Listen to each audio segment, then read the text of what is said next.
qui elle aussi a besoin d'abord de la santé, et accède, qui a pu effectivement, comme vous avez écouté tout à l'heure la présidente, dans son éloquence, dire aller des vôtres. On a donc opéré ceux qui peuvent travailler avec les maires, avec les hauts, comme madame disait tantôt, avec le soutien d'Accès. Accès également nous parle de l'éducation. Cette éducation sans laquelle on ne peut pas avoir l'ouverture d'esprit pour transformer. Et donc, économiquement, nous partons de la zone de production, matière première, transformation, conservation et puis consommation. Qui va donc consommer nos produits? C'est vous. C'est vous qui devez consommer nos produits. Malheureusement, nous sommes ratés. Beaucoup de blocages. Beaucoup de blocages parce qu'en économie, c'est l'offre et la demande. Quand il y a la demande et des projets bancables, c'est-à-dire des projets bien suivis, nous pensons qu'on ne pourrait pas parler d'aide. On parlerait plutôt de partenariat. Parce que celui qui est tout le temps en train de tendre la main pour recevoir ne peut pas produire, donc c'est un handicap pour tout le monde.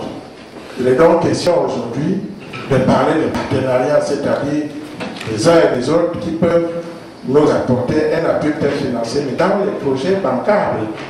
Parce que nous ne pouvons apporter du développement, un vrai développement dans notre pays, que si nous-mêmes nous faisons des efforts. Je suis donc heureux aujourd'hui qu'on parle du Cameroun, que les gens s'y intéressent, mais s'intéresser à quoi?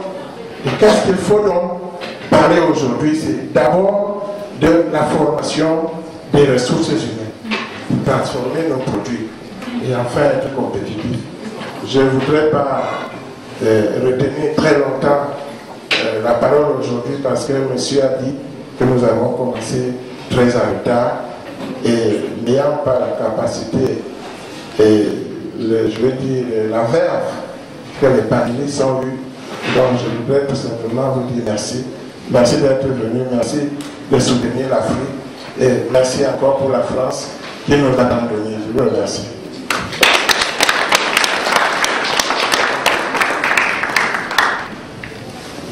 Excellence, merci beaucoup pour votre intervention et surtout de votre présence en ligne. Je vais passer la parole à madame, d'ailleurs, et merci d'avoir permis de s'exprimer de l'intervenant de tout à l'heure. Je vous passe la parole, madame.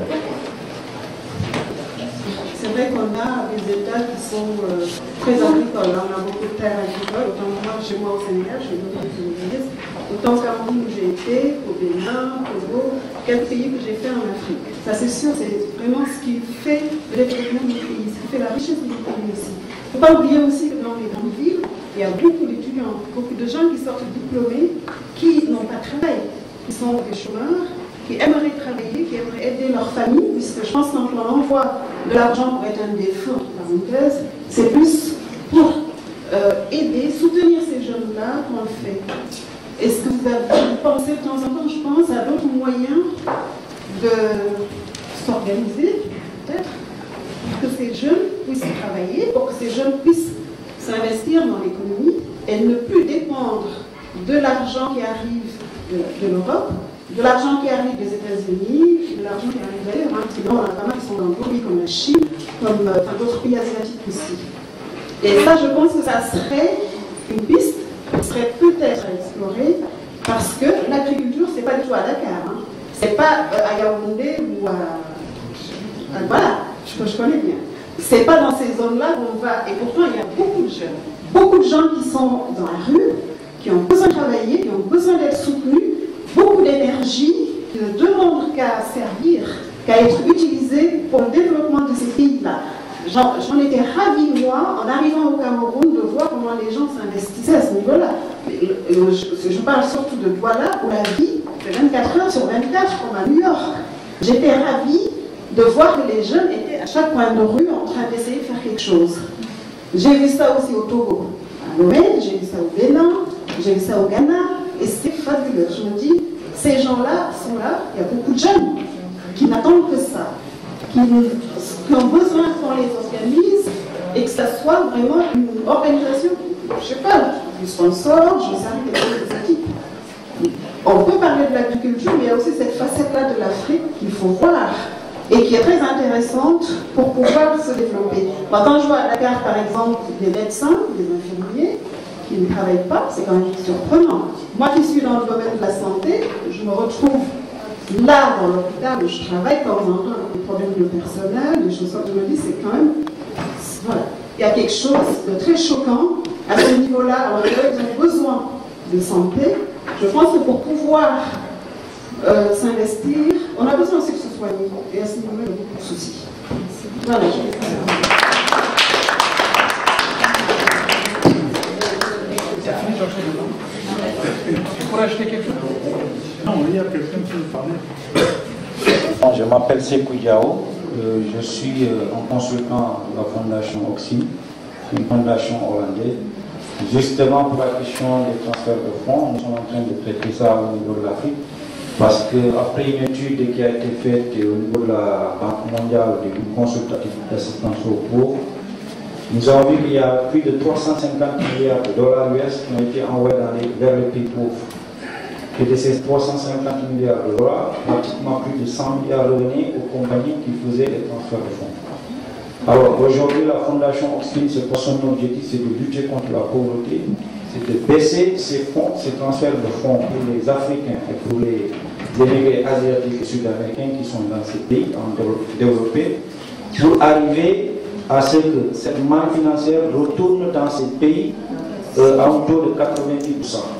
Alors là, nous avons déjà lancé le projet en Espagne, cela fait 2 ans, qui s'appelle le système PMVA, c'est Universal Method of Value Access, qui a été financé par le ministère hollandais des Affaires économiques, qui a été soutenu par le groupe consultatif d'assistance pour de la Banque mondiale, l'Union européenne, la coopération luxembourgeoise, et nous travaillons avec le réseau INAFI en Afrique. C'est le réseau des institutions de microfinance qui travaillent en Afrique, dont la directrice est une sénégalaise, Souvenir.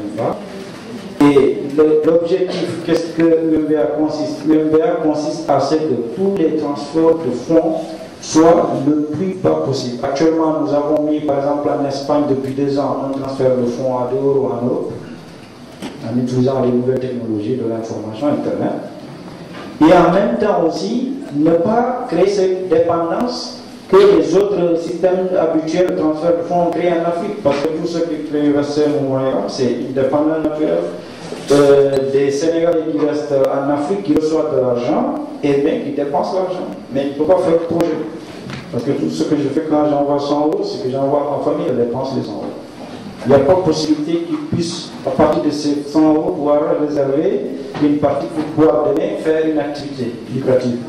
Donc c'est ça l'objectif de la fondation UMBA, c'est la bibancarisation. Travailler avec les organisations de microcrédit qui sont dans les zones rurales afin de développer des projets.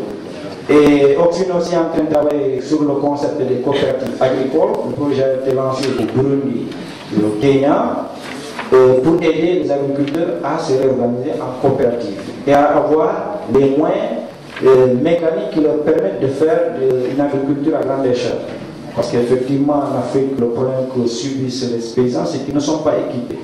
Ils n'ont pas de moyens mécaniques pour pouvoir travailler la terre. Et ça aussi, c'est un des objectifs de la Fondation Oxfam, à part aussi le problème de l'enseignement numérique dans les zones rurales. Là aussi, la Fondation est en train de travailler sur ça, en créant des campus numériques dans les zones rurales, afin que les élèves ne soient plus en retard par rapport à ce qui se fait aujourd'hui.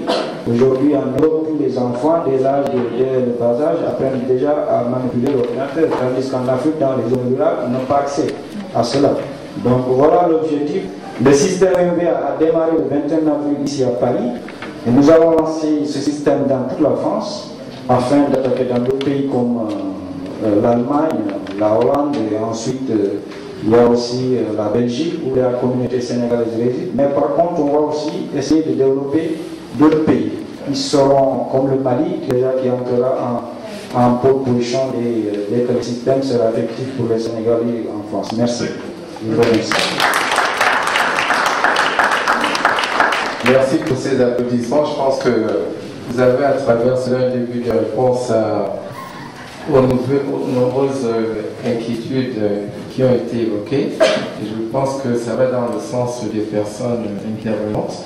Alors, je vais passer la parole à Madame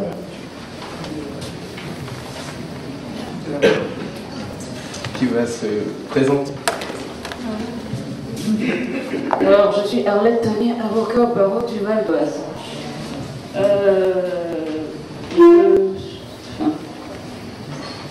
J'ai eu l'agréable surprise de constater que l'agriculture était le thème de cette semaine, en tout cas, elle portait une grande place.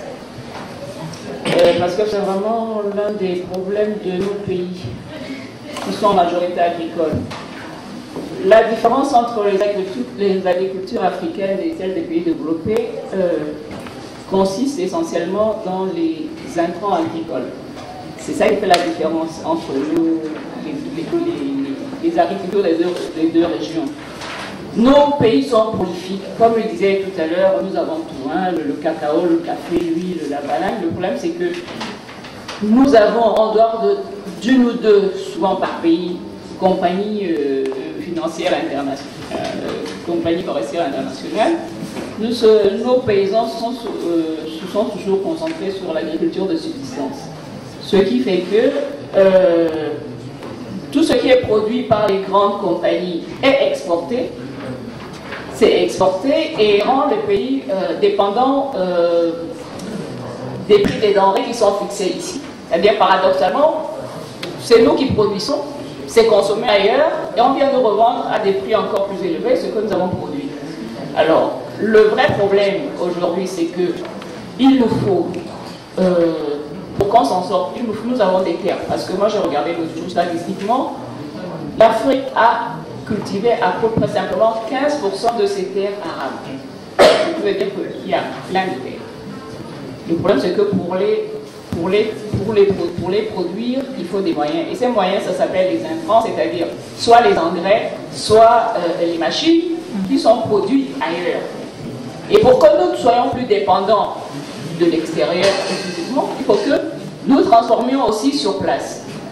Ce qui revient à beaucoup d'investissements et beaucoup de luttes au niveau international. Donc moi je pense que tout le monde sait ce qu'il y a à faire réellement et je dis toujours que c'est une question de volonté politique.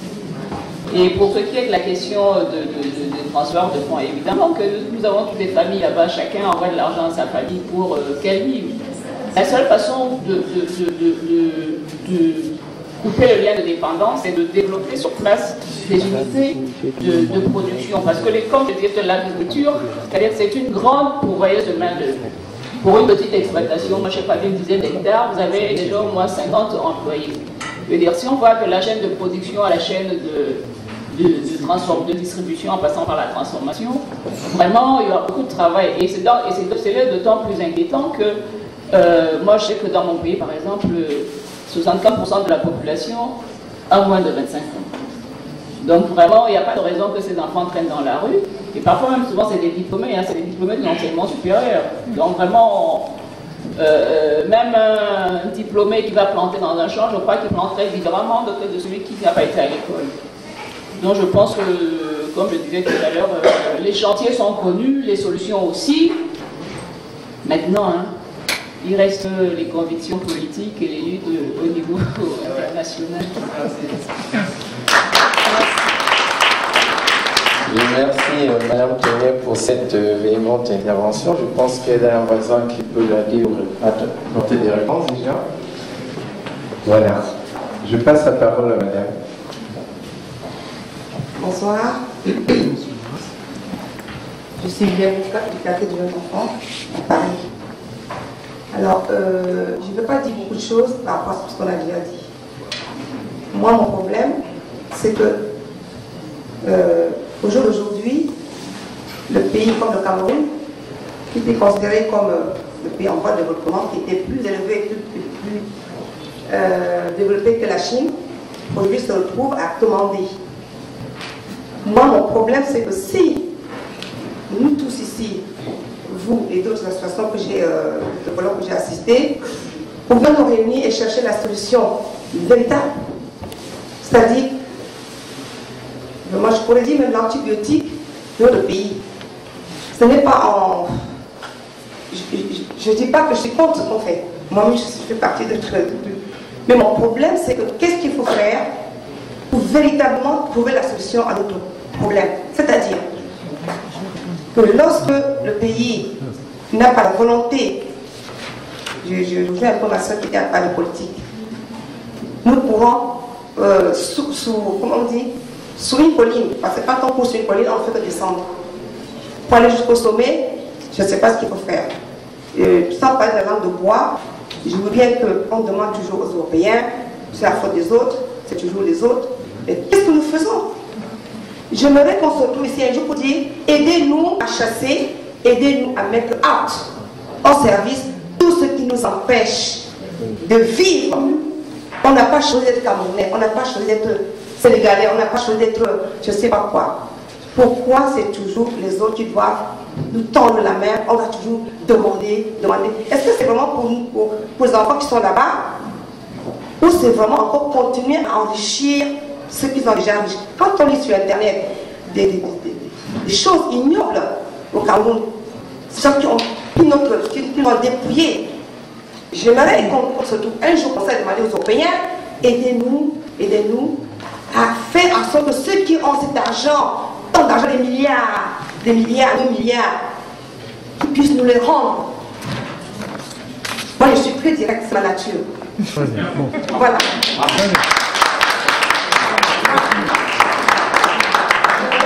On arrive à se poser cette question-là, et je pense, encore une seconde, et je pense qu'il y a aussi le problème de tribalisme, que ce soit, moi je parle du Cameroun, je parle aussi, que tant qu'on n'aurait pas le problème de tribalisme, à se sentir tous Camerounais, à ne pas dire, on va aider tout l'argent qui arrive, c'est une population de l'État, du pays, qui en profite, qui dilapide, qui ne savent même pas fructifier, qui ne va pas fructifier, et laisser ceux qui peuvent fructifier, comme ça, les larguer. Bon, si on continue comme ça, c'est pas la peine de venir emmerder les Européens, parce que eux, ils deviennent leur pays, eux, ils se sentent nationalistes, et ils travaillent. Voilà.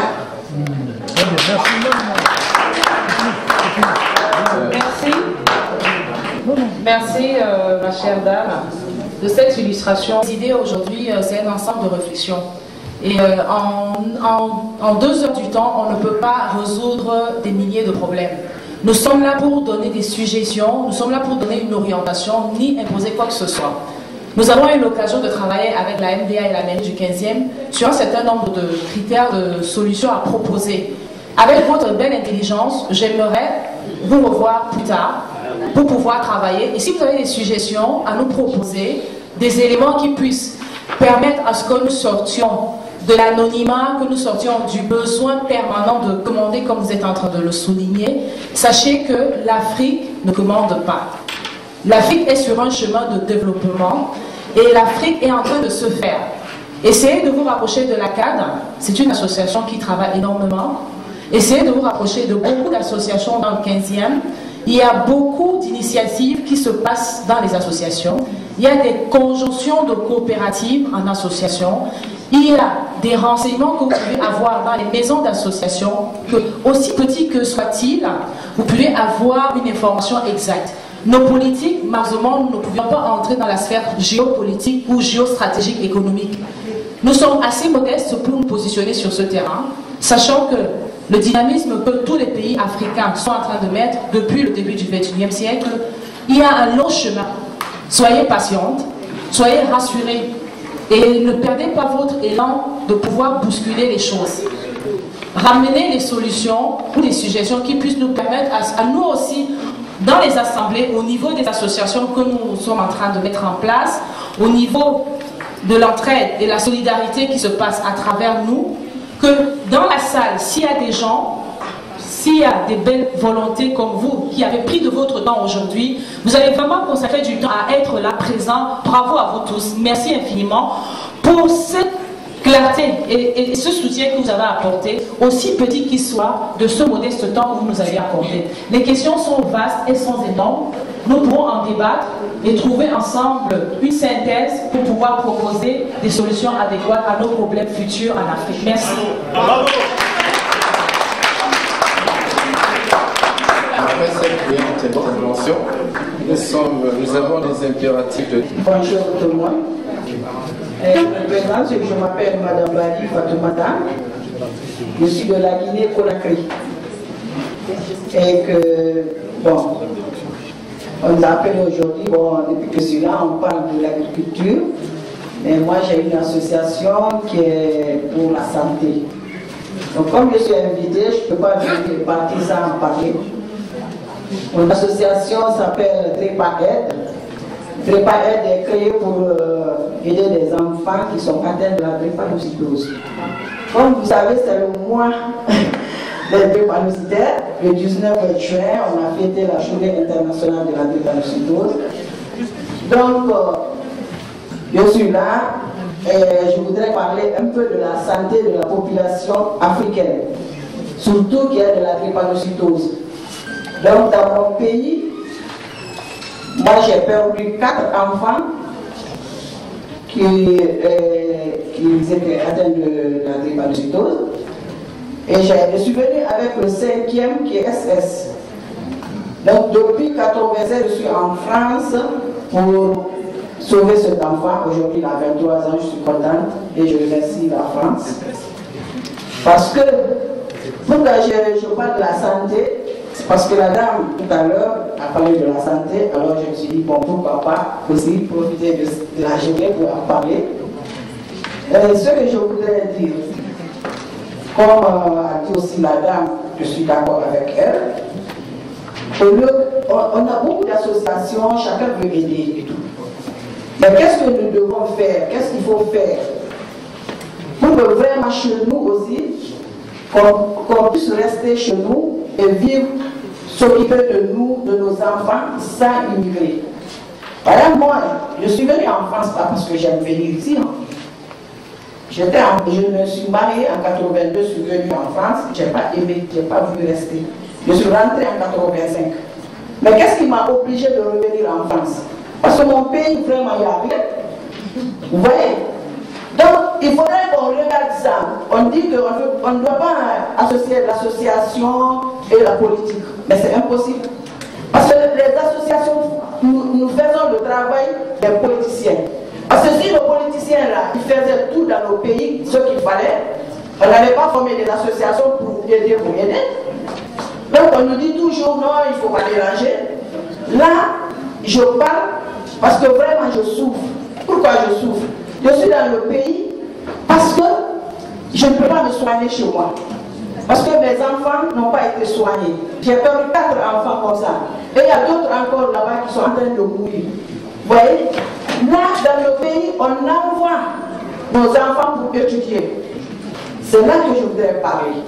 Okay, vous voyez?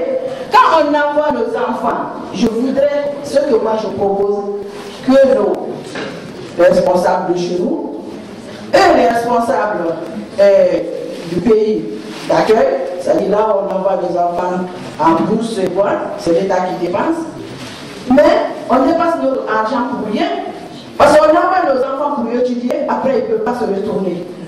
Et quand les enfants ne se retournent pas, comment on pourra se développer pour aider dans le pays? Cette partie-là, je ne sais pas comment le dire très bien, mais ça me fait souffrir. Parce que quand nos enfants quittent là-bas, on dit qu'ils vont étudier en Europe pour revenir aider le pays. Il y a 2 choses qui sont bloquées par là et de l'autre côté. J'aimerais bien qu'on regarde cette partie-là. Parce que si on ne regarde pas ça, on ne va jamais être développé, on va être là à faire des associations qui n'avancent même pas. Parce que je vais vous dire. Hein. Parce que pourquoi? Parce que là, moi, depuis que j'ai créé mon association, ça fait 3 ans, je suis partie en Guinée, j'ai eu des dons ici pour mon pays. Je suis allée là-bas, on m'a bloqué. Vous voyez, j'ai des bagages pleins dans ma maison, hein, parce que je ne peux pas prendre un local pour... Okay, ouais. Madame, merci. Donc, il faut que j'explique quand même ce que j'ai dans mon cœur. Il faudrait que vous sachiez cela. Parce que nous, vous savez, il y a une chose pour nous, les Africains, on n'aime pas la vérité directe. Et c'est pourquoi j'ai aidé la dame.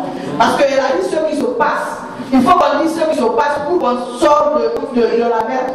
C'est ça. Il ne faut pas cacher les choses. Vous voyez?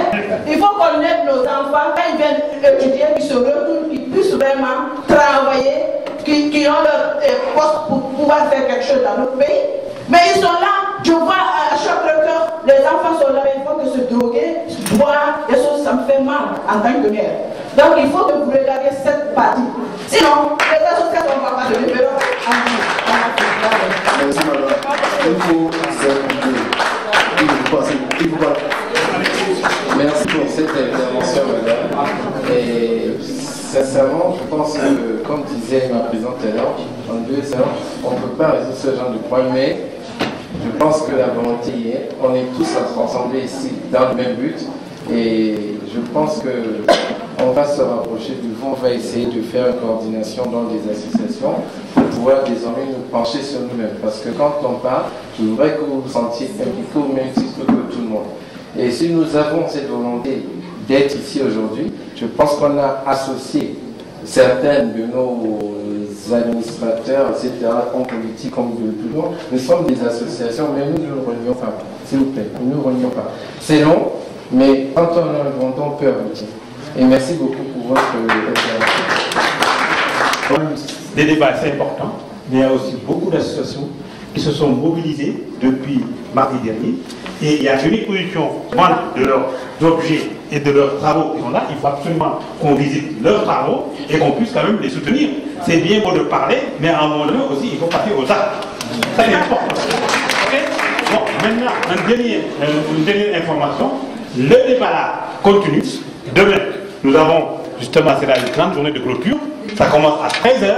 Et il y aura un grand débat justement sur le panafricanisme, la renaissance africaine, les défis de l'Afrique. Alors justement, si vous voulez continuer le débat, ça commence demain à 13h dans cette salle et nous pourrons répondre à certaines interrogations parce que moi j'ai des pistes, des propositions que je vous ferai demain lors du débat sur le panafricanisme. Merci, merci, merci bien à vous tous et vraiment, il faut qu'on visite les stands parce que les gens, sinon, les acteurs, ils vont être extrêmement déçus.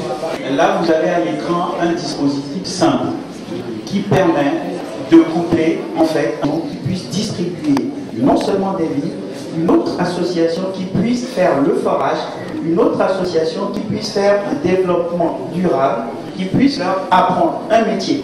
C'est toute une fédération qu'il faut mettre en place. Si nous continuons toujours à travailler chacun de notre côté, ce sera toujours pareil. Comme les Western Union, on sera des citoyens isolés à envoyer des millions, des milliards de dollars en Afrique et on le verra nous-mêmes le fruit de ça. Sachez qu'aujourd'hui, il existe bien des solutions qui permettent à base de déchets urbains de fabriquer de l'électricité. Ça existe. Et Synergie est distributeur de cette solution-là. Il y a d'autres technologies qui permettent aussi, à base de déchets, de produire de l'engrais. Il y a des technologies qui permettent, à base de lait, de fabriquer de l'eau minérale. Il y a des technologies qui permettent même, avec les WC, avec les déjections, de pouvoir produire de l'électricité. Ça s'appelle des gasificateurs. Ça, on a besoin de l'énergie pour tourner les moteurs, pour tourner les tracteurs. Il y a aussi des programmes de développement de culture pour faire du biocarburant avec des graines qui ne sont pas comestibles et qui poussent dans les terres arides. Donc, rapprochez-vous de nous pour savoir quelles sont les possibilités que nous pouvons offrir à nos populations. Et nous sommes prêts, le débat est ouvert depuis mardi, il continue. Et je vous remercie d'être venus. Voilà. Merci. On ne pourrait terminer sans... Le grand penseur, écrivain Cheikh Anta Diop qui est juste derrière nous, notre frère Kal, Alex Kal, qui a écrit cet ouvrage qui est vraiment très intéressant pour les enfants, comment expliquer les travaux de Cheikh Anta Diop à nos enfants et faire en sorte qu'il y ait une continuité et que ça ne soit pas que une histoire de connaisseurs, des gens, des érudits. Il faut que ça soit partagé par tout le monde. Donc, je m'appelle Thibaut Obou, je suis président de Africains du Monde. Africains du Monde, c'est une organisation qui se bat pour les intérêts des Africains sur les 5 continents. Et en fait, quand je dis Africains, il s'agit des premiers habitants de ces 5 continents. Parce que souvent, on n'en parle pas très souvent, mais il y a les Africains en Chine, au Japon, il y a les Africains en Amérique, au nord comme au sud, il y a les Africains en Australie, indépendamment du continent lui-même. Et donc tous ces Africains-là, souvent, ils ne sont pas aussi acceptés comme on aurait pu le penser dans ces sociétés-là, notamment en Inde. En Inde, aujourd'hui, les Africains qui ont les cheveux comme nous, hier on avait une sœur, Gilette Lerouette, qui s'occupe beaucoup des cheveux des Africains. Donc ceux qui ont des cheveux comme nous, en fait, ils sont complètement extraits du continent indien et on les a mis sur 2 îles, Nicobar et Andaman, ils sont là-bas, ils n'ont pas la citoyenneté, donc on se bat pour ces personnes-là, pour qu'ils aient leur citoyenneté en tant qu'Indiens, en tant que personnes reconnues sur leur territoire, et qu'ils aient aussi le droit à la propriété. Donc, indépendamment de ça, on est aussi ici, en France, de façon concrète, hein, on se bat pour que les actes ont été posés ici en France contre les Africains, ces actes-là soient à la fois réparés, soient reconnus, et que ça change. Donc, notamment, dans le 5e arrondissement, il y a une rue qui porte le nom de Cuvier. Cuvier, c'est un naturaliste qui a chosifié une jeune fille africaine qui est connue ici en France sous le nom de l'avenue Sotontose. Et donc, que l'Afrique du Sud a demandé le rapatriement du corps et elle a été enterrée en Afrique du Sud. Et donc, nous, Africains du monde, on aimerait que cette rue-là change de nom et qu'elle porte le nom de cette jeune fille qui s'appelle Swatché, c'est son nom africain. Pour que tous ceux qui passent à Paris sachent qu'à Paris, il y a eu des personnes qui ont été chosifiées, considérées comme des animaux, qu'on a débaissés. Ça existait ici. Et que les personnes qui ont fait ça, mais ils ont la gloire, ils ont des noms de rues en plein Paris. Donc il faut faire en sorte que cela disparaisse. Donc on se bat aussi pour ça. Et de façon concrète aussi, actuellement on se bat aussi au niveau de la CPI. La CPI, c'est la Cour pénale internationale, qui s'est érigée à une justice pour juger en fait tous les Africains qui essaient de s'occuper de leur population, de préserver la sécurité de la population, de faire en sorte que ces populations-là vivent bien. Donc, ils se sont attaqués à ces personnes-là, et actuellement, c'est le bail moderne. Le bail qu'on a connu au 16e, 17e, 18e siècle, aujourd'hui, se trouve à La Haye. Et La Haye, c'est la Hollande. La Hollande a été un pays de la colonisation dure, un pays de la traite dure, un pays qui a fait les Boers en Afrique du Sud, un pays qui a vraiment travaillé dur pour enlever l'humanité à l'être humain. Et c'est à ce pays-là qu'on a confié la Cour pénale internationale. Et donc cette Cour pénale internationale, c'est pas une cour de justice. Et donc nous disons aux Africains, si vous êtes conscients que c'est pas une cour de justice, et bien il faut, 1, vous retirer, et de 2, créer vos propres cours chez vous pour que vous jugiez vous-même, vos ressortissants, vos responsables, et ne venez pas dans une cour dans laquelle vous n'avez pas investi. Vous n'avez pas mis aucun sou dans cette cour. Et vous n'avez pas non plus nommé les juges qui sont censés juger vos ressortissants. C'est une cour qui ne nous intéresse pas. Donc on a lancé une pétition qui est en ligne. Une pétition qui est en ligne sur Google que vous pouvez aller signer. C'est marqué pétition pour la fermeture de la Cour pénale internationale. Et sur moi, j'ai cette pétition-là en papier pour que cette pétition-là soit signée, pour que effectivement, cette cour ferme, puisqu'aujourd'hui nous sommes en 2013, et en 2013, on voit que la justice n'est pas faite. Et il serait bien que les Africains s'occupent de leur propre justice et qu'ils ne confient pas leur vie à d'autres personnes. Donc en fait, c'est un peu pour ça qu'on se bat, et donc on se bat beaucoup, pour beaucoup de choses, et même notamment sur la guerre au Mali, on avait une déclaration contre la guerre au Mali. Et quand je faisais ces déclarations, à l'époque, les gens me disaient, écoutez, comment vous pouvez faire une déclaration contre la guerre au Mali alors que les gens se noient, ils sont en train de mourir et vous ne voulez pas qu'on vienne les sauver? Je dis, mais pas que je ne veux pas qu'on vienne les sauver, mais le Mali est un grand empire, le Mali a une histoire, le Mali a une histoire, et dans cette histoire, le Mali a déjà connu cette histoire avec les Touaregs. Au XVe siècle, ça existait. Et comment ils l'ont réglé au XVe siècle? Ils l'ont réglé de façon interne avec l'Astianour. Ils l'ont tellement réglé que les Touaregs eux-mêmes sont devenus nationalistes maliens, et c'est eux-mêmes qui ont réglé ça avec leurs propres frères. Et depuis plus de 200 ans, on n'a pas entendu parler de ça. Bon, je leur dis, mais écoutez, allez régler ça là-bas, au lieu de faire appel à d'autres personnes qui viendront, en fait, vous soumettre. Parce qu'on ne vient pas aider un pays parce que on a une bonté d'âme, alors qu'on sait bien que tout récemment, au 19e siècle, les Français ont bombardé Sikasso. Hein, les tatas de Sikasso, c'est-à-dire les tatas, ce sont enfin des remparts pour protéger la ville malienne, ont été bombardés par ces mêmes Français tout récemment.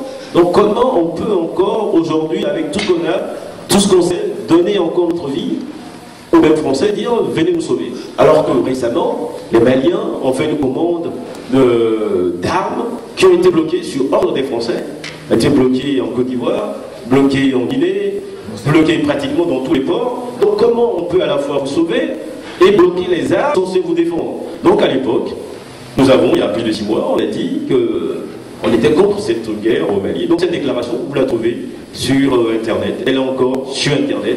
Et l'actualité nous donne raison. L'actualité nous dit qu'on avait raison. On a toujours raison un peu avant tout le monde, mais malheureusement on n'est pas souvent suivi. Là on dit, mais vous avez raison, parce que aujourd'hui les Français disent aux Maliens, vous allez nous faire les élections au mois de juillet. Voilà une personne qui vient vous sauver, mais qui vous dit, mais vous faites les élections au mois de juillet. Mais vous, en tant qu'armée malienne, vous ne pouvez pas aller dans cette zone. Cette zone, elle est réservée aux Touaregs, vous ne pouvez pas y aller.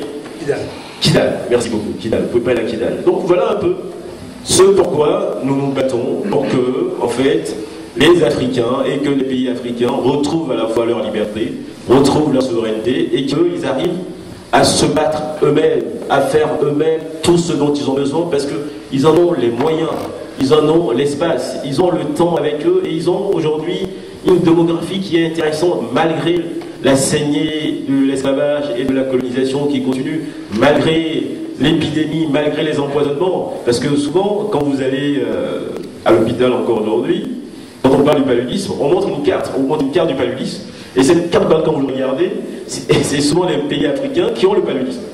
Et donc, dans mon livre, L'universalité africaine face à l'ingratitude du monde européen et sémite, je dis, mais le paludisme, c'est une maladie que les Africains ne connaissaient pas. Le paludisme, c'est une maladie qui sévissait ici, à Versailles. Le tiers de la population de Versailles a été décimé par le paludisme. Le paludisme a décimé les habitants de l'Italie, de Gênes. Le paludisme a décimé les habitants de Florence. Et donc, comment ils ont réussi à résoudre ce problème-là, et qu'aujourd'hui, c'est nous qui avons ce problème-là. Quand on parle du marais, par exemple, ici à Paris, ces marais-là, il y avait le paludisme qui sévissait là-bas. C'est une réalité, ce paludisme-là. On ne connaissait pas ça, c'est une réalité.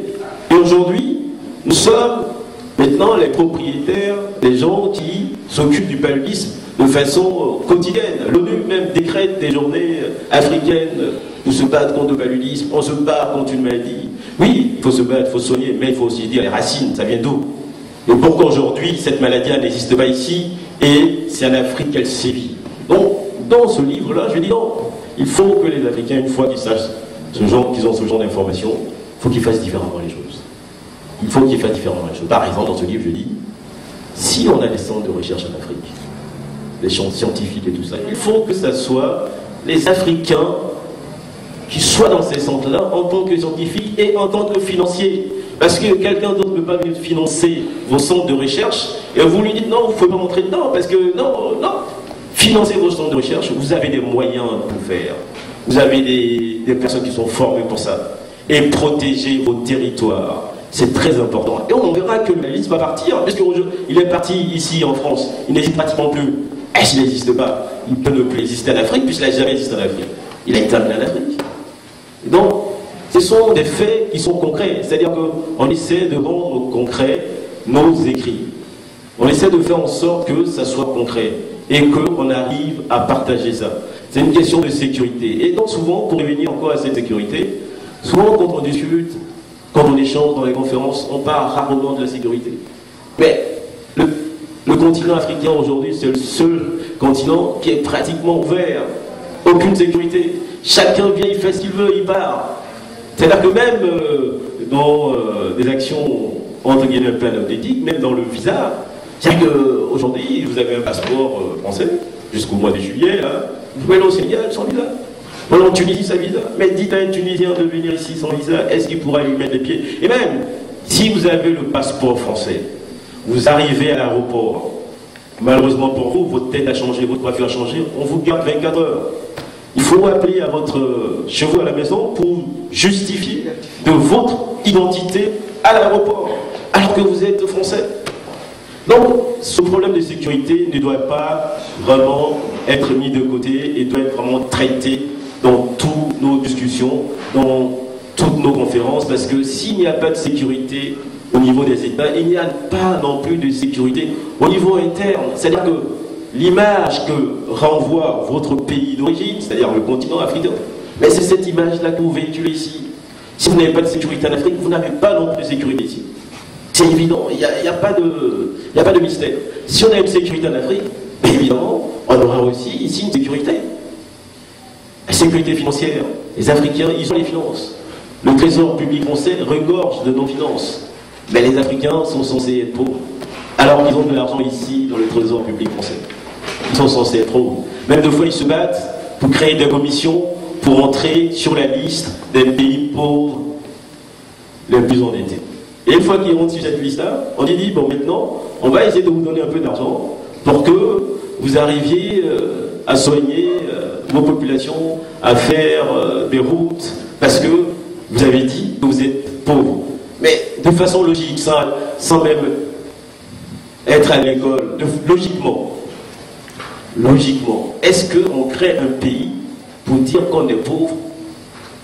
En temps normal, on crée un pays pour renforcer sa population, pour jouir de sa richesse. On ne peut pas se battre pour dire, oui, nous décrétons que nous sommes pauvres et nous nous inscrivons sur cette liste-là que nous sommes pauvres. Alors que les personnes qui ont fait cette liste-là, la Banque mondiale notamment, pour ne pas la citer, mais ils ont désorganisé toute la société africaine depuis les années 80-90. Toutes les sociétés ont été désorganisées, les fonctionnaires ont été licenciés, il n'y a plus rien. Et on vous oblige à vous inscrire sur une liste pour vous donner un peu d'argent pour que vous ramenez cet argent-là ici et pour que des associations écrivent qu'il y a des biens mal acquis qui sont ici, des biens mal acquis des dirigeants africains qui sont ici, qu'il faut dénoncer. Mais moi je dis que si les associations avaient le courage de dénoncer les biens mal acquis, mais il faut commencer par dénoncer les sommes d'argent qui sont au trésor public français, qui ne peuvent pas y être. Ça c'est le courage. Là on peut dire oui effectivement. Et inversement, de façon logique, on prend la Guinée équatoriale. Si la Guinée équatoriale est bien organisée, en termes de ressources, n'importe quel habitant de la Guinée équatoriale peut acheter un hôtel particulier, ici, dans le 15e, dans le 16e. Donc si on parle des biens mal acquis, j'ai rien contre. Mais c'est pas ça la vraie information, c'est pas ça la vraie réalité. La vraie information, c'est de dire que ces pays-là, ils ont de l'argent dans nos banques, et que cet argent-là, il faut qu'on leur redonne. Redonne aux pays africains l'argent qui est ici au trésor public. Et il n'y a plus que... Cet argent ne doit pas rester ici, il faut que ça reparte en Afrique pour que ces Africains travaillent avec cet argent, s'organisent et fassent quelque chose d'intéressant. Bon, voilà un peu ce pourquoi nous nous battons et on aimerait que ça soit un peu accompagné, compris, pour que ça soit un combat d'ensemble, parce qu'en fait, c'est notre vie commune, c'est notre histoire commune. Il n'y a pas une histoire africaine, une histoire européenne, c'est la même histoire. Et comme le disait tout à l'heure notre écrivaine qui est ici en salle, me disait, mais je suis d'origine polonaise, et qu'aujourd'hui les Polonais, ils sont un peu racistes, alors que ces Polonais-là, ils se sont ralliés aux Haïtiens pour défendre la révolution haïtienne. C'est qui est vrai. C'est qui est vrai. C'est une réalité. C'était pas une question de peau. Ils se sont dit que cette liberté-là, elle ne se négocie pas. Et comme elle ne se négocie pas, Napoléon ne peut pas revenir ici, vous remettre en esclavage. Donc nous, Polonais blancs, nous nous mettons du côté des Noirs pour combattre l'armée de Napoléon et pour que la liberté haïtienne réagisse partout dans l'Amérique et en Afrique. Donc c'est pas une question de peau. La liberté, elle est une. Et comme je dis dans mon livre, en première page, nous sommes nés libres. L'être humain, il est né libre. Donc aucune servitude ne pourra nous maintenir. C'est le corps humain lui-même va contre tout ce qui est privation. C'est la liberté humaine qui veut ça. Donc on ne peut pas être privé de cette liberté. Et quand on ne peut pas être privé de cette liberté, il n'y a pas de couleur dans cette liberté. La liberté n'a pas de couleur. C'est pour ça que nous écrivons. Et quand on dit africain du monde, quand on va même très très loin, on se rend compte que, mais africain aussi, mais il s'agit du blanc. Parce que c'est le noir qui arrive ici et qui devient blanc. Il change, il devient blanc. C'est une réalité. Donc, quand on opprime quelqu'un à cause de sa couleur, on s'opprime soi-même. Puisque après, cette privation, on va la diriger vers une autre classe de notre propre population. Donc quand on se bat pour les Africains en général, mais on se bat pour tout le monde. On se bat pour tout le monde. Parce que tout à l'heure je parlais de sécurité. Si vous opprimez, vous oppressez une population, à un moment donné, cette population va se libérer. Ici, elle se libère. Mais vous êtes en insécurité. Est-ce qu'il va falloir bien régler des comptes? Donc, le combat que nous faisons, c'est vraiment un combat de tout le monde. Donc, quand nous écrivons ce livre-là, l'universalité africaine face à l'ingratitude du monde européen et sémite, ça veut dire quoi? Ça veut dire que les Africains ont bâti les 5 continents en tant qu'acteurs principaux de ces 5 continents. En Afrique, ils ont fait des royaumes puissants.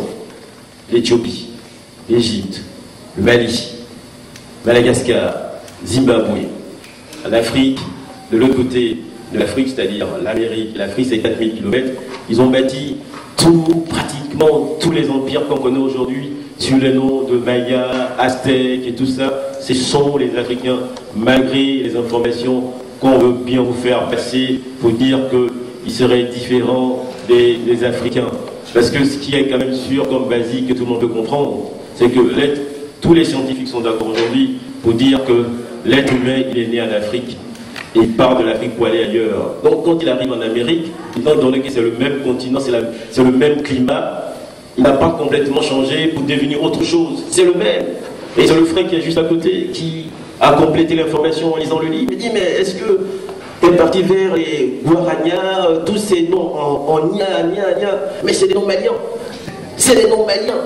C'est ça. J'ai dit, mais chef, t'as raison, on peut pas aller partout, mais c'est une réalité. Et donc, même récemment, au XIVe siècle, un empereur malien, Aboubakar II, est parti. Il quitte son empire, il cède à son frère, Aboubakar II, et il dit, moi ici au Mali, je vous ai tout donné. Vous avez des universités, tout est florissant, je vais de l'autre côté. Je vais bâtir autre chose. Et il part avec 2000 flottes. 2000 flottes, c'est 2000 bateaux. Hein? Et 5000 matelots. Vous imaginez, il part de l'autre côté pour bâtir l'Amérique. Non, c'est même pas un effet de hasard. Et il est là dans mon livre à la page 102. Je vais vous le montrer. À la page 102, pour conclure, je vais vous le montrer. Aboubakar II de l'Empire du Mali, qui est parti de l'autre côté de l'Amérique pour bâtir. Et c'est une réalité qu'on ne peut plus cacher. C'est une réalité qu'on ne peut plus cacher parce qu'aujourd'hui, nous avons le courage d'apporter ces réalités-là à tout le monde. Et indépendamment d'Aboubacar II, qui est parti lui au XIIIe, XIVe siècle, mais au 8e, au 10e siècle, il y avait déjà des Maliens de l'autre côté. Donc au Nouveau-Mexique aujourd'hui, l'UNESCO a conservé ces bâtiments-là, qui sont encore ici dans le livre. Ces bâtiments-là, elles sont visibles, on peut les voir. Voilà. Donc je vous remercie beaucoup pour cette journée culturelle. Et c'est avec plaisir que je vais vous dédicacer mon livre. Merci. Et je passe la parole à notre frère. Merci beaucoup. Très bien. Alors, je continue la présentation. C'est mon frère Koulibaly qui va te présenter. Et puis, bonjour. Merci pour votre présence à cette semaine de l'Africain. Donc, car une semaine de l'Africain, il en faut. La promotion de l'homme africain, il faut vraiment y aller parce que j'ai remarqué que un Africain qui ne suffit pas d'être respectable pour être respecté dans ce monde. Vous avez beau être riche, vous avez beau avoir des milliards, avoir toute une valise de diplômes, vous avez beau être intègre, honnête en Occident, et c'est malheureusement, et là c'est pareil un peu partout dans le monde, dès que vous vous présentez avec cette, excusez-moi, littéralement cette tête de nègre, avant que les gens ne vous connaissent déjà, vous êtes... oui. Et c'est souvent lorsque on découvre qui vous êtes, que derrière cette tête, cheveux crépus, que derrière cette peau noire, il y a une âme, un être humain, mais surtout un intellect qui peut être aussi performant que n'importe quelle tête blanche, académicien, ou je ne sais pas, professeur à Sciences Po ou en Sorbonne. Donc, l'Africain part toujours handicapé du fait de ce cliché-là. Et vraiment, des journées comme ça, des manifestations comme ça, il le faut. On va revenir à cet aspect-là qui est la principale raison de notre présence ici. Vous comprendrez que le Malien que je suis ne peut pas enchaîner sans m'arrêter un instant sur un aspect du discours, de l'intervention de vous, notamment par rapport à la crise malienne et au Touareg. Là, c'est le Malien qui parle. Et je voudrais juste dire que c'est triste. C'est vraiment triste de voir,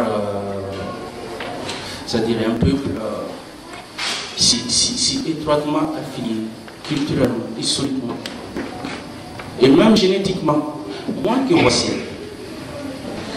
À seulement une génération près, je suis Touareg. Ça ne se voit pas.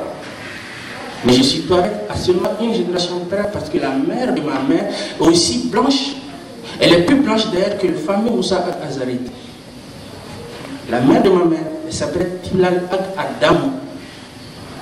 C'est pour vous dire que quand des gens viennent de l'extérieur et essaient d'expliquer à d'autres, pour des raisons que l'on sait, parce que c'est tout récemment que cette histoire de rébellion est devenue, a pris des proportions que l'on sait, sinon depuis, le collègue l'a dit depuis, je ne sais pas combien de siècles déjà. Oui, ça vous me l'apprenez, je ne le savais pas d'ailleurs, mais ce que je savais depuis les années 60, ces rébellions se faisaient. Et c'est un classique des conséquences de la colonisation française occidentale. Partout où les Occidentaux, les Anglais, les Français ont sévi, les Portugais aussi, ils ont déchiré des peuples entre différentes entités étatiques qui leur permettaient de mieux acheminer les richesses humaines, naturelles, vers l'Occident. C'est pourquoi vous allez voir par exemple la sous-région du Ouagadougou, sur laquelle on va également revenir, se trouve quasiment, c'est comme si vous prenez un cercle, vous faites un trait au centre, se retrouve déchiré entre le Mali et la Mauritanie. Alors que cette zone est le cœur historique, je dirais même proto-historique de l'histoire de la sous-région d'Afrique de l'Ouest. Et les malheureuses populations de cette région du Ouagadougou, les Soninké et les Kakoran, se retrouvent des nationalités maliennes et mauritaniennes, exactement comme les Touaregs vont se retrouver des nationalités maliennes, nigériennes, tchadiennes, etc. Parce que c'est cela qui arrangeait l'administrateur français.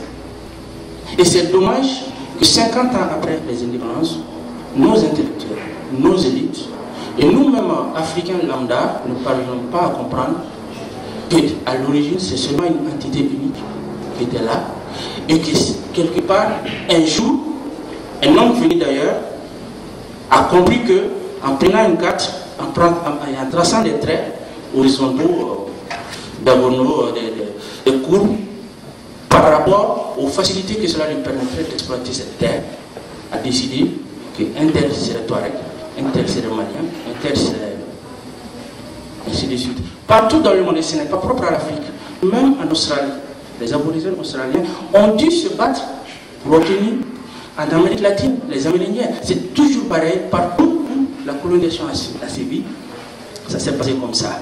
Mais on va devoir clore ça parce qu'en tant que Malien, on passerait 2 jours là-dessus, je ne finirai pas, je ne tarirai pas de débat sur ce problème pareil. Donc pour revenir à l'écrivain, j'ai déjà fait 3 bouquins, donc, dont le premier est Sans Paris, Paris en 2004, qui avait d'ailleurs fait l'objet d'une adaptation télévisuelle qui avait obtenu une subvention du CNC. Donc, mais malheureusement, à l'époque, je n'avais pas encore le papier, j'étais sans papier. Et c'est triste, parce que nous sommes là en train de parler d'Africains, d'entraide, de solidarité, de promotion de l'Africain. Mais mettons-nous à un moment donné devant notre propre miroir. Renvoyons souvent les gens à eux-mêmes. Ce n'est pas pour faire un porte-à-faux à la cause qui nous réunit ici. Mais nous devons aussi prospecter au fond de nous-mêmes pour dire qu'entre Africains, il y a des choses qui ne sont pas aussi que ça, qui sont améliorées. Figurez-vous que c'est un Africain qui m'a quitté, mais parce que je n'avais pas de papier, j'ai attendu 2 ans pour qu'un juge lui ordonne de me payer mes droits d'auteur. 2 ans. C'est quelle édition? Je préfère ne pas dire. Non, il faut dire. Non. Donc c'était juste pour faire, pour équilibrer un peu le débat, pour dire que dans toute chose, il y a du bon et du mal. Pour éviter que notre cause, le cause de l'Africain qui nous réunit ici, ne soit pas seulement qu'une admiration, qu'une magnificence béate de l'homme entité, et que chaque fois que nous parlons de l'Africain, nous devons aussi, comme tout être humain, parler aussi, même si c'est en filigrane, des expressions de tout être humain. Donc c'était juste une anecdote, je ne vais pas m'attarder là-dessus, et c'est à cause de ça que j'ai perdu également le film. Parce que, imaginez que cette personne, avec un cinéaste français, sont allés jusqu'à recevoir 20 000 € du CNC, sans même m'en informer. C'est lorsque j'ai été informé de ça, que j'ai informé, j'ai pris, et c'est ça qui m'a même permis d'être régularisé. Et après, excusez-moi, j'ai récupéré le projet et j'ai associé l'autre personne qui était avec l'éditeur, parce que, vous savez, on est dans la tradition africaine, il y a toujours des interventions, et il a attendu d'obtenir le reste de sa subvention de 10 000 € pour disparaître. C'est 2 ans plus tard que je l'ai retrouvé jusqu'à lui. Et vous savez, c'est un dossier, c'est le fonds du contribuable qui est parti dedans. Du coup, ça a discrédité le dossier auprès du CNC. Et ce livre est resté. Aujourd'hui encore, souvent, l'assistant de Robert Badinter m'appelle pour me demander ce qu'il en est. J'ai honte de lui expliquer ce qui s'est passé parce que lui, il avait lu le livre et il m'avait écrit une lettre pour dire qu'il faut vraiment faire un documentaire sur ce livre-là. Donc, c'est juste une anecdote pour que nous disions aussi la vérité sur l'homme africain au-delà. Sur nos rapports, j'aurais aimé, j'aurais mieux accepté qu'un arabe, un français, un anglais, un éditeur qui n'est pas africain me fasse ça. Mais non, il faut témoigner, il faut justement parler. Donc, disons-nous, c'est là et en même temps, ça n'empêche pas, ça permettra d'être objectif dans notre cause. Donc, c'était juste une anecdote, c'était obligé parce qu'il fallait parler de mes œuvres. Donc, et je suis désolé pour le choc que ça me fait. Donc le deuxième, paru en 2006, s'appelle Les enfants du soleil de la démocratie. Pour ceux qui ne le savent pas, le Mali, un peu comme la France, a connu une sorte de mai 68 en 1991. C'est un peu comme la plupart des pays africains. Donc c'était une jeunesse étudiante qui prenait conscience, qui se révoltait contre les dictateurs. Aujourd'hui on parle de démocratie, les pères de la démocratie africaine, tel pays est un bon élève de la démocratie, mais on oublie qu'à l'origine, c'était des jeunes de 15 ans. Moi j'ai commencé à militer à l'association des élèves étudiants du Mali à 14 ans, j'étais au collège, qui ont commencé vraiment à secouer les joues des dictateurs.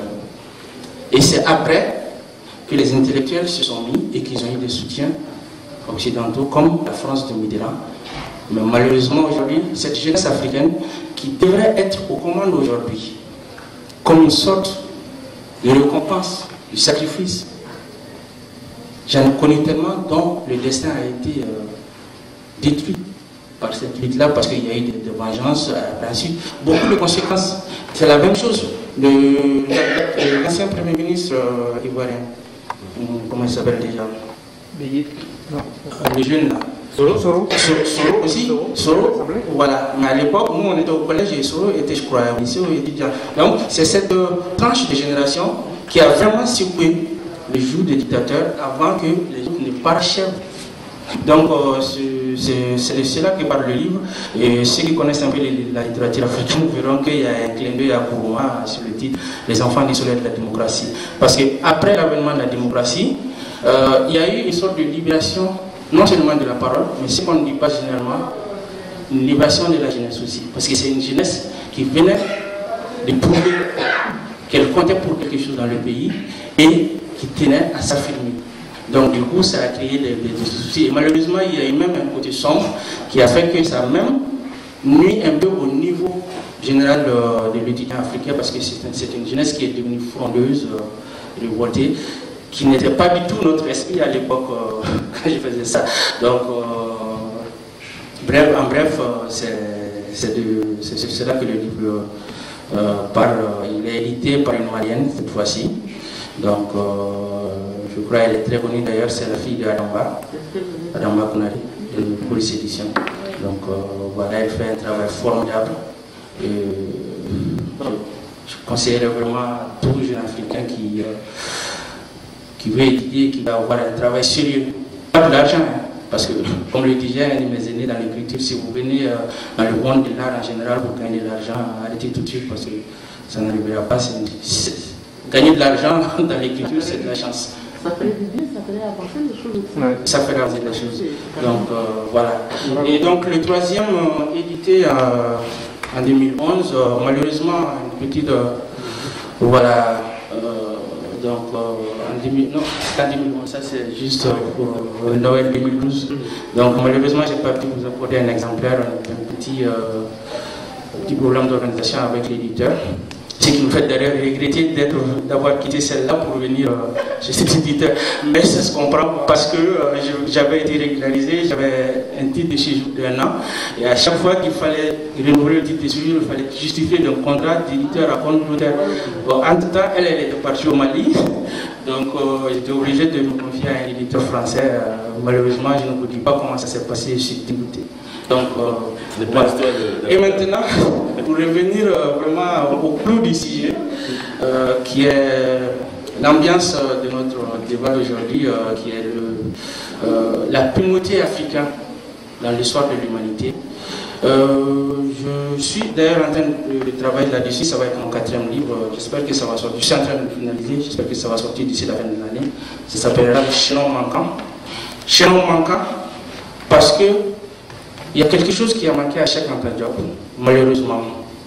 Parce que dans les années 90, un anthropologue très connu au Mali, Youssouf Tata Cissé, a fait paraître un ouvrage sur les origines, la jeunesse de l'Empire du Mali. Malheureusement, Cheikh Anta Diop était mort en 86. Nous n'avons pas pu être au fait des œuvres de Youssouf Tata. Or, dans l'œuvre de Youssouf Tata, un griot du nom de Wakamisoko faisait état d'une entité qui est l'ancêtre suprême de l'ensemble des peuples de la sous-région d'Afrique de l'Ouest, donc Mali, Mauritanie du Sud, Sénégal, la Sénégambie, les Guinées, la Côte d'Ivoire, le Burkina, etc., qui sont vraiment l'entité matricielle de l'ensemble des peuples issus, qui vivent actuellement sur ce sol et qu'on appelle les Djarous. Ce sont ces Djarous qui régnaient à l'époque sur cette sous-région de l'Afrique de l'Ouest, avant que les Soninké ne viennent de la haute vallée du Nil et ne combattent ces peuples-là pour ensuite leur prendre la souveraineté et fonder le célèbre empire du Ghana.